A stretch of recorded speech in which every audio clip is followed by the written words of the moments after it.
So winter is in full effect here in the northern hemisphere, but that's not going to stop locals from heading out, flying out to one of their favorite beach locales and enjoying a nice beach vacation. Even though it's cold here, there's still plenty of warm spots for them to get out and find their way into the water. Now boaters will take that an extra step. When we want to find our way into the water, we're going to go ahead and turn that car into a boat. Just like some of the wild and crazy things we're going to witness in this week's episode of Boneheaded Boaters of the Week. Now, of course, we won't always turn the car into a boat. Sometimes we'll go ahead and turn the boat into a car and wind up leaving it out there on the road. It's not uncommon for you to find boats parked in places they don't belong. One of the most common questions we get is, how do things like that happen? Well, it could be an incident where you don't have any straps on the rear, maybe you got a little extra drag, like a prop. Yep. And then, of course, sometimes things will go wrong down at the boat ramp and you'll see a boat parked at the wrong spot. I'm having a bad day, mate. Not as bad as that. Oh, yeah. Just helping this guy get out of the lake.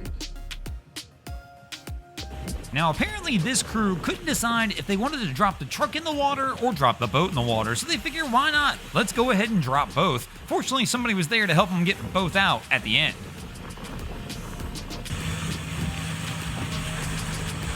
I wonder how many people told him he can't park there. Oh, it's a Dante. Now, I'm sure plenty of people told him he can't park there, but that's part of the problem. They said that and he figured he'd go ahead and prove them wrong. Now, the issue isn't always that you can't park there. Sometimes you'll find spots you're like, yeah, we're good here. We'll be okay to go ahead and dock the boat. And the next thing you know, you wind up getting an unwelcome visitor because maybe you shouldn't have parked there.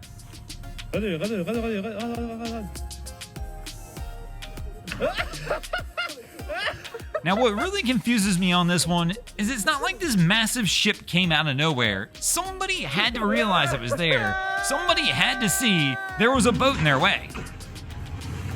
Now, sometimes you'll park there and Mother Nature will let you know you shouldn't be there.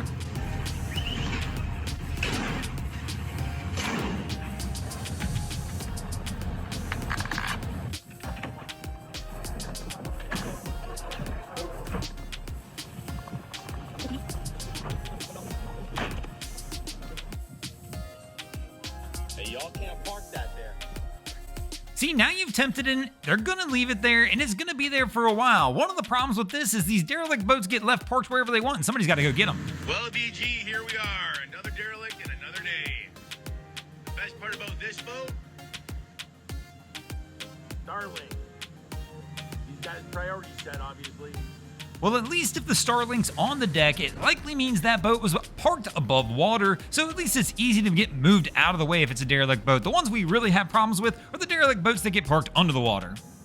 Crews actually racing toward the dock to try and avoid just that, being a derelict boat that winds up at the bottom of the lake instead of over at the boat ramp. Right here, they actually wind up stealing somebody else's parking spot to try and get it off the water. We need your trailer! I need your trailer! We need your trailer! We're sinking! We're sinking! It really is kind of wild how fast this guy got out of the way and they get on his trailer.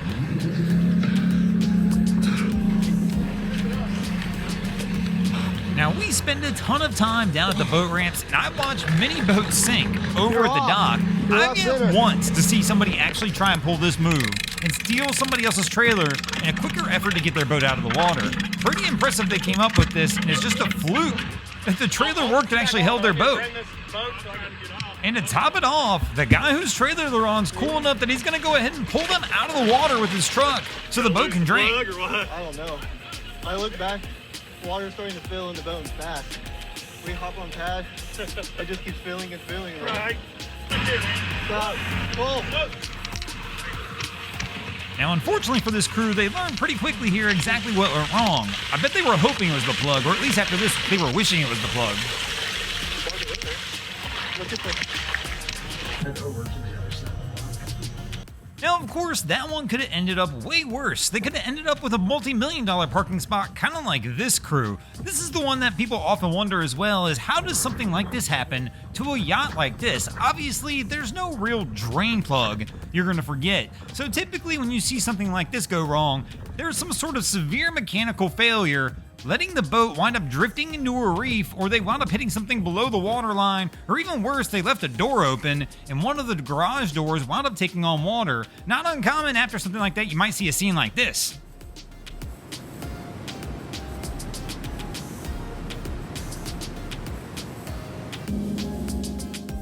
Now, of course, most times when you're out on the boat, you don't want to park it. You want to get out there and let her rip, and you want to let her run. Now, as we mentioned before, one quick way to wind up sinking her to the bottom is hitting something underneath the water, and you definitely run a higher risk when you pull a move like this one.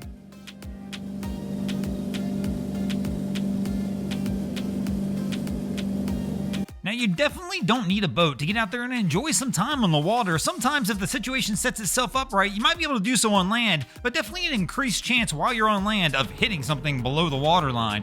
And of course, you can always hit something above the waterline as well. Always got to be careful when you're out there boating. It can go both ways.